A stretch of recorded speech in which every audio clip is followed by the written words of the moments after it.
ನಿಮಗೆ ಬಡವರ ಮೇಲೆ ಮತ್ತು ಬಡ ಹುಡುಗಿಯರ ಮೇಲೆ ಅಷ್ಟೊಂದು ಕನಿಕರ ಬಂದಿದ್ದರೆ ನೀವು ಅವರಿಗೆ ಹಣ ಸಹಾಯ ಮಾಡಿ. ನಿಮ್ಮ ಮನೆ ಮಠ ಆಸ್ತಿ ಪಾಸ್ತಿಗಳನ್ನೆಲ್ಲ ಅವರ ಹೆಸರಿಗೆ ಬರ್ಕೊಂಡು ಕೊಟ್ಬಿಡಿ. ಆದರೆ ನೀವು ಯಾವುದೇ ಕಾರಣಕ್ಕೂ ಬಡ ಹುಡುಗಿಯರನ್ನು ಮದುವೆ ಆಗೋಕ್ಕೆ ಹೋಗಬೇಡಿ. ಬಡವರ ಮನೆಯಿಂದ ಹೆಣ್ಣನ್ನು ತರಬೇಡಿ. ಇದನ್ನು ನಾನು ನಿಮ್ಮ ಒಳ್ಳೆಯದಕ್ಕಾಗಿಯೇ ಹೇಳ್ತಾ ಇರುವೆ. ಬಡ ಹುಡುಗಿಯನ್ನು ಮದುವೆ ಆಗಬೇಡಿ. ಸದ್ಯಕ್ಕೆ ನಾನು ಹೇಳ್ತಾ ಇರೋದು ಬಹಳಷ್ಟು ಜನರಿಗೆ ಅರ್ಥ ಆಗಲ್ಲ. ಅರ್ಥ ಆದರೂ ಕೂಡ ಇದನ್ನು ಅರಗಿಸಿಕೊಳ್ಳುವ ಶಕ್ತಿ ಅವರಲ್ಲಿ ಇಲ್ಲ ಅನ್ನೋದು ನನಗೆ ಚೆನ್ನಾಗಿ ಗೊತ್ತಿದೆ. ಆದರೂ ಕೂಡ ನಾನು ಹುಡುಗರ ಒಳ್ಳೆಯದಕ್ಕಾಗಿಯೇ ಇದನ್ನು ಹೇಳ್ತಾ ಇರುವೆ. ಬಡ ಹುಡುಗಿಯನ್ನು ಮದುವೆ ಆಗೋಕ್ಕೆ ಹೋಗಬೇಡಿ. ಈ ಸಿಂಪ್ಗಳು ಮತ್ತು ಲೂಸರ್ಗಳು ಅವರಿಗೆ ಮದುವೆ ಆಗ್ತಾ ಇಲ್ಲ ಅಂತ ಹೇಳಿಬಿಟ್ಟು ಎಲ್ಲ ಕಡೆಗೆ ಹೋಗಿ ಯಾರಾದರೂ ಬಡ ಹುಡುಗಿ ಇದ್ದರೆ ಹೇಳಿ, ನಾನು ಮದುವೆ ಆಗೋಕ್ಕೆ ರೆಡಿ ಇರುವೆ. ಬಡ ಹುಡುಗಿ ಇದ್ದರೆ ಹೇಳಿ, ನಾವು ನಮ್ಮ ಮನೆ ತುಂಬಿಸಿಕೊಳ್ತೀವಿ, ಸೊಸೆ ಮಾಡ್ಕೊತೀವಿ, ನೀವೇನು ನಮಗೆ ಕೊಡೋದು ಬೇಡ, ಹುಡುಗಿ ಬಡವಳಾಗಿರ್ಬೇಕಷ್ಟೇ, ಎಷ್ಟು ಕಡು ಬಡತನ ಇರುತ್ತೋ ಅಷ್ಟು ಒಳ್ಳೆಯದಿದೆ, ಅಂಥ ಮನೆತನ ಇದ್ದರೆ ಹೇಳಿ ಅಂತೇಳ್ಬಿಟ್ಟು ಎಲ್ಲ ಕಡೆಗೆ ಕೇಳಿಕೊಂಡು ತಿರುಗ್ತಾ ಇದ್ದಾರೆ. ಇದನ್ನು ನೋಡಿಬಿಟ್ಟು ಬಹಳಷ್ಟು ಜನ ವೆಲ್ ಎಜುಕೇಟೆಡ್ ಆಗಿರುವ, ವೆಲ್ ಸೆಟಲ್ಡ್ ಆಗಿರುವ, ವೆಲ್ ಇನ್ಕಮ್ ಇರುವ ಹುಡುಗರು ಕೂಡ ಕನ್ಫ್ಯೂಸ್ಡ್ ಆಗಿಬಿಟ್ಟು ನನ್ನ ಹತ್ರ ಬಂದುಬಿಟ್ಟು, ಸರ್ ನಾವು ಕೂಡ ಬಡ ಹುಡುಗಿಯನ್ನು ಮದುವೆ ಆಗಬೇಕಾ, ಬಡ ಹುಡುಗಿಯನ್ನು ಮದುವೆ ಆಗೋದು ಸರಿನಾ ತಪ್ಪಾ ಅಂತೆಲ್ಲ ಸಿಕ್ಕಾಪಟ್ಟೆ ಪ್ರಶ್ನೆಗಳನ್ನು ಕೇಳ್ತಾ ಇದ್ದಾರೆ. ನೋಡಿ, ನಾನು ನಿಮಗೆ ಡೈರೆಕ್ಟಾಗಿ ಹೇಳುವೆ ಮತ್ತು ಹಾನೆಸ್ಟಾಗಿ ಹೇಳುವೆ.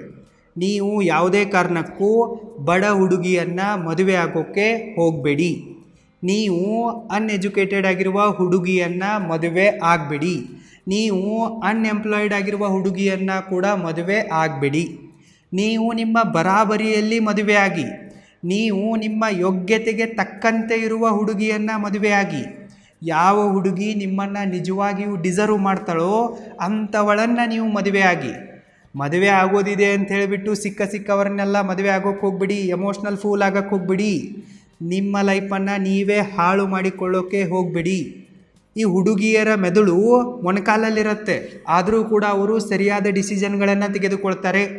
ಅವರು ಯಾವುದೇ ಕಾರಣಕ್ಕೂ ಬಡ ಹುಡುಗನನ್ನು, ಅನ್ಎಜುಕೇಟೆಡ್ ಆಗಿರುವ ಹುಡುಗನನ್ನು, ಅನ್ಎಂಪ್ಲಾಯ್ಡ್ ಆಗಿರುವ ಹುಡುಗನನ್ನು ಮದುವೆ ಆಗಲ್ಲ. ಆದರೆ ಬಹಳಷ್ಟು ಜನ ಹುಡುಗರಿಗೆ ಬುದ್ಧಿನೇ ಇರಲ್ಲ. ಯಾಕೆ ನೀವು ಬಡ ಹುಡುಗಿಯರನ್ನು ಮದುವೆ ಆಗಬಾರ್ದು ಅನ್ನೋದಕ್ಕೆ ಬಲವಾದ ಕಾರಣಗಳು ಇಂತಿವೆ. ಇವುಗಳನ್ನು ಸರಿಯಾಗಿ ಅರ್ಥ ಮಾಡಿಕೊಳ್ಳಿ. Reason number 1, they are poor because of their mindset. Tell me honestly why they are poor. ಯಾಕೆ ಅವರು ಬಡವರಾಗಿದ್ದಾರೆ ಅನ್ನೋದಕ್ಕೆ ಪ್ರಾಮಾಣಿಕ ಕಾರಣವನ್ನು ಕೊಡಿ ನನಗೆ. ಅವರು ತಮ್ಮ ಮೈಂಡ್ಸೆಟ್ದಿಂದಾಗಿಯೇ ಬಡವರಾಗಿ ಉಳಿದಿದ್ದಾರೆ.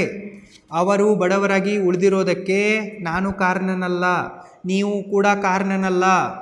ಅವರು ಬಡವರಾಗಿ ಉಳಿದಿರೋದಕ್ಕೆ ಅವರೇ ಕಾರಣಕರ್ತರಾಗಿದ್ದಾರೆ. ನಮ್ಮ ಹತ್ರ ರಿಚ್ ಮೈಂಡ್ಸೆಟ್ ಇದ್ದರೆ ನಾವು ಶ್ರೀಮಂತರಾಗ್ತೀವಿ. ನಮ್ಮ ಹತ್ರ ಪೂವರ್ ಮೈಂಡ್ಸೆಟ್ ಇದ್ದರೆ ನಾವು ಬಡವರಾಗ್ತೀವಿ. ಅವರ ಹತ್ರ ಪೂವರ್ ಮೈಂಡ್ಸೆಟ್ ಇದೆ, ಅದಕ್ಕಾಗಿಯೇ ಅವರು ಬಡವರಾಗಿ ಉಳಿದಿದ್ದಾರೆ. ಬಡವರು ಸ್ಕಿಲ್ಗಳನ್ನು ಕಲಿಯೋದರ ಮೇಲೆ ಹಣವನ್ನು ಮತ್ತು ಸಮಯವನ್ನು ಖರ್ಚು ಮಾಡಲ್ಲ. ಬಡವರು ಎಜುಕೇಷನ್ಗೆ ಇಂಪಾರ್ಟೆನ್ಸನ್ನು ಕೊಡಲ್ಲ, ಬರೀ ಎಂಟರ್ಟೈನ್ಮೆಂಟಿಗೆ ಇಂಪಾರ್ಟೆನ್ಸನ್ನು ಕೊಡ್ತಾರೆ. ಬಡವರು ಎಲ್ಲವೂ ಕೂಡ ನನಗೆ ಫ್ರೀಯಾಗಿಯೇ ಸಿಗಬೇಕು ಅಂಥೇಳಿ ಎಕ್ಸ್ಪೆಕ್ಟ್ ಮಾಡ್ತಾರೆ. ಫ್ರೀ ಟ್ರ್ಯಾಪಲ್ಲಿ ಬಿದ್ದು ಒದ್ದಾಡ್ತಾ ಇರ್ತಾರೆ. ಬಡವರು ರಿಸ್ಕ್ಗಳನ್ನು ತೆಗೆದುಕೊಳ್ಳಲ್ಲ. ಬಡವರು ತಮ್ಮ ಪ್ರಯಾರಿಟಿಗಳನ್ನು ಸರಿಯಾಗಿ ಸೆಟ್ ಮಾಡಲ್ಲ. ಬಡವರು ತಮ್ಮ ಮೈಂಡ್ಸೆಟ್ಟನ್ನು ಇಂಪ್ರೂವ್ ಮಾಡಿಕೊಳ್ಳೋಕ್ಕೆ ಪ್ರಯತ್ನ ಕೂಡ ಪಡಲ್ಲ. ಬಡವರು ಸರಿಯಾಗಿ ಫೈನಾನ್ಷಿಯಲ್ ಪ್ಲ್ಯಾನಿಂಗನ್ನು ಕೂಡ ಮಾಡಲ್ಲ, ಫ್ಯಾಮಿಲಿ ಪ್ಲ್ಯಾನಿಂಗನ್ನು ಕೂಡ ಮಾಡಲ್ಲ. ಅದಕ್ಕಾಗಿಯೇ ಅವರು ಬಡವರಾಗಿ ಉಳಿದಿದ್ದಾರೆ. ಸೊ ಅವರ ದರಿದ್ರ ಮೈಂಡ್ಸೆಟ್ನ ಕಾರಣದಿಂದಾಗಿ ಅವರು ಬಡವರಾಗಿ ಉಳಿದಿದ್ದಾರೆ. ಸೊ ನೀವೇನಾದರೂ ಇಂತಹ ಮನೆಯಿಂದ ಹುಡುಗಿಯನ್ನು ಮದುವೆ ಮಾಡಿಕೊಂಡ್ರೆ, ಬಡ ಹುಡುಗಿಯನ್ನು ಮದುವೆ ಮಾಡಿಕೊಂಡ್ರೆ ಮುಂದೆ ನೀವು ಕೂಡ ಬಡವರೇ ಆಗ್ತೀರಾ. ಇದರಲ್ಲಿ ಯಾವುದೇ ಅನುಮಾನವಿಲ್ಲ. ಈ ಸ್ಟುಪಿಡಿಟಿ ಮತ್ತು ಪವರ್ಟಿ ಸಾಂಕ್ರಾಮಿಕ ರೋಗಗಳಾಗಿವೆ. ಇವು ಒಬ್ಬರಿಂದ ಮತ್ತೊಬ್ಬರಿಗೆ ಹರಡ್ತವೆ. ಆಕೆಯನ್ನು ನೀವು ಮದುವೆಯಾಗಿ ಮನೆಗೆ ಕರ್ಕೊಂಡು ಬರ್ತೀರ. ಮನೆಗೆ ಕರ್ಕೊಂಡ್ಬಂದ ನಂತರ ಆಕೆ ಬರೀ ತಾನಷ್ಟೇ ಬರಲ್ಲ, ತನ್ನ ಪೂವರ್ ಮೈಂಡ್ಸೆಟ್ಟನ್ನು ತೊಗೊಂಬರ್ತಾಳೆ. ಅವಳ ತವರು ಮನೆಯ ಪೂವರ್ ರಿಲೇಟಿವ್ಸ್ಗಳನ್ನು ಕೂಡ ಪದೇ ಪದೇ ನಿಮ್ಮ ಮನೆಗೆ ಕರ್ಕೊಂಬರ್ತಾ ಇರ್ತಾಳೆ. ಸೊ ಇದರ ಇನ್ಫ್ಲೂಯೆನ್ಸು ನಿಮ್ಮ ಮೇಲೆ, ನಿಮ್ಮ ಮನೆಯವರ ಮೇಲೆ ಆಗತ್ತೆ. ಮುಂದೆ ನಿಮಗೆ ಮಕ್ಕಳಾಗ್ತಾವಲ್ಲ, ಅವರ ಮೇಲೂ ಕೂಡ ಇವರ ಪೂವರ್ ಮೈಂಡ್ಸೆಟ್ನ ಪರಿಣಾಮ ಬೀರೇ ಬೀರುತ್ತೆ. ನೀವು ಕೂಡ ಪೂವರ್ ಆಗ್ತೀರಾ, ನಿಮ್ಮ ಮಕ್ಕಳು ಕೂಡ ಪೂವರ್ ಆಗುವ ಚಾನ್ಸಸ್ ಜಾಸ್ತಿ ಇರುತ್ತೆ. ನೀವು ಸೇವಿಂಗ್ ಮಾಡೋಣ, ಇನ್ವೆಸ್ಟ್ಮೆಂಟ್ ಮಾಡೋಣ, ಸರಿಯಾಗಿ ಫೈನಾನ್ಷಿಯಲ್ ಪ್ಲ್ಯಾನಿಂಗ್ ಮಾಡೋಣ, ಸ್ಮಾರ್ಟ್ ಫೈನಾನ್ಷಿಯಲ್ ಗೋಲ್ಸ್ಗಳನ್ನು ಸೆಟ್ ಮಾಡೋಣ, ಮತ್ತು ಸರಿಯಾಗಿ ಫ್ಯಾಮಿಲಿ ಪ್ಲ್ಯಾನಿಂಗ್ ಮಾಡೋಣ ಅಂತ ಹೇಳ್ತಾ ಇರ್ತೀರ. ಆದರೆ ಆಕೆ ಬರೀ ಶಾಪಿಂಗ್ ಮಾಡೋಣ ಅಂತಾಳೆ.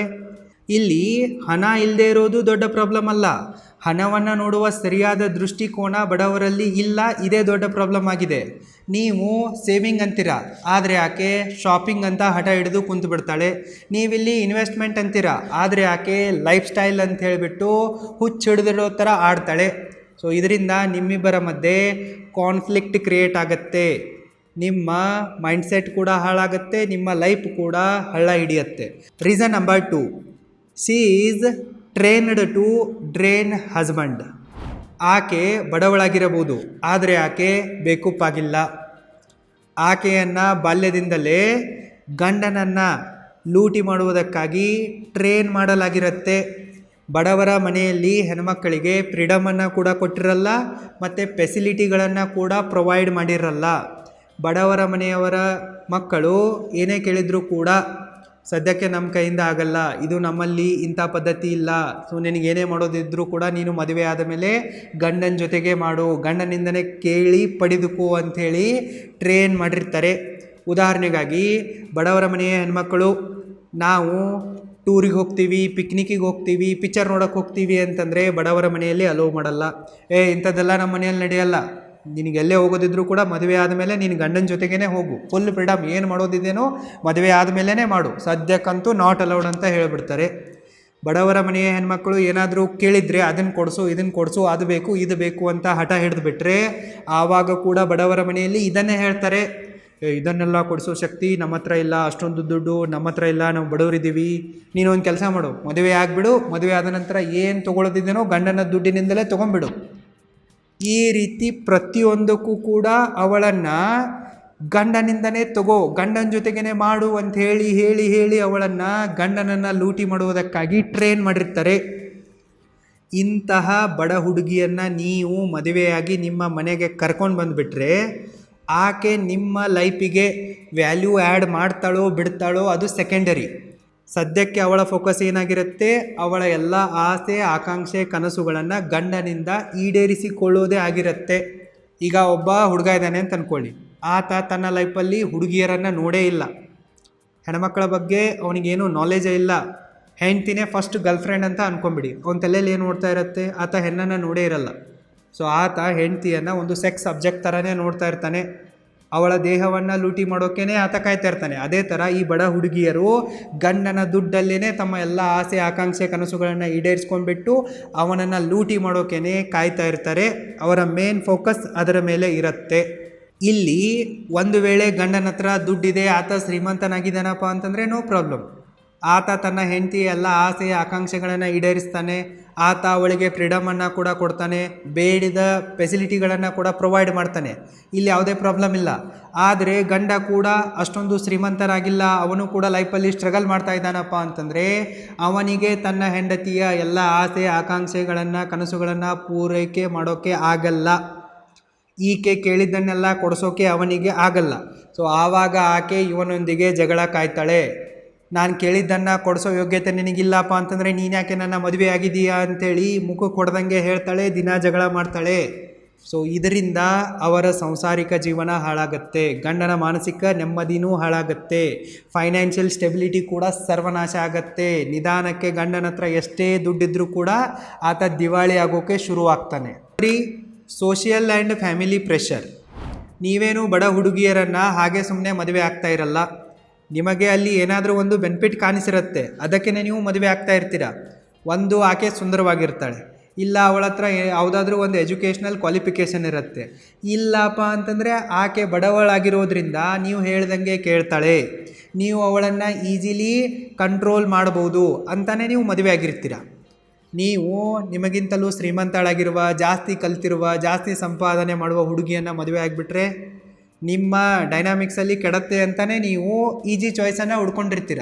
ನೀವು ಸಿಂಪ್ಗಳಿರ್ತೀರ, ಲೂಸರ್ಗಳಿರ್ತೀರ, ನಿಮ್ಮ ಬೆನ್ನು ಮೂಳೆ ಗಟ್ಟಿ ಇರಾಗಿಲ್ಲ ಅಂತಲೇ ನೀವು ಬಡ ಹುಡುಗಿಯರ ಹಿಂದೆ ಬಿದ್ದು ಅವರನ್ನು ಮದುವೆ ಆಗ್ತೀರ. ಸೊ ನೀವು ಅವರನ್ನು ಬಳಸಿಕೊಳ್ಳೋಕೆ ಕಂಟ್ರೋಲ್ ಮಾಡೋಕ್ಕೆ ಈಸಿ ಆಗುತ್ತೆ ಅಂತಲೇ ಮದುವೆ ಆಗ್ತಾ ಇರ್ತೀರ. ಸೊ ನಿಮ್ಮ ಎಕ್ಸ್ಪೆಕ್ಟೇಷನು ಈ ಥರ ಇರುತ್ತೆ.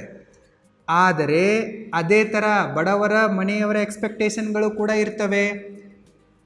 ಬಡವರ ಮನೆಯವರು ಏನು ನೋಟಿಸ್ ಮಾಡ್ತಾರಪ್ಪ ಅಂತಂದರೆ, ಇವರು ಆಸ್ತಿ ಅಂತಸ್ತಿನಲ್ಲಿ ನಮಗಿಂತ ಜಾಸ್ತಿ ಇದ್ದಾರೆ, ಆದರೂ ಕೂಡ ಯಾಕೆ ನಮ್ಮೊಂದಿಗೆ ಸಂಬಂಧ ಬೆಳೆಸ್ತಾ ಇದ್ದಾರೆ, ಯಾಕೆ ನಮ್ಮ ಹುಡುಗಿಯನ್ನು ಮದುವೆ ಆಗ್ತಾ ಇದ್ದಾರೆ, ಸೊ ನಮ್ಮ ಹುಡುಗಿಯಲ್ಲಿ ಏನಾದರೂ ಒಂದು ಸ್ಪೆಷಲ್ ಇದೆ, ಅದಕ್ಕಾಗಿಯೇ ಇವರು ಇಷ್ಟೊಂದು ಹಿಂದೆ ಬಿದ್ದು ಮದುವೆ ಆಗ್ತಾ ಇದ್ದಾರೆ ಅಂತ ಯೋಚನೆ ಮಾಡ್ತಾರೆ.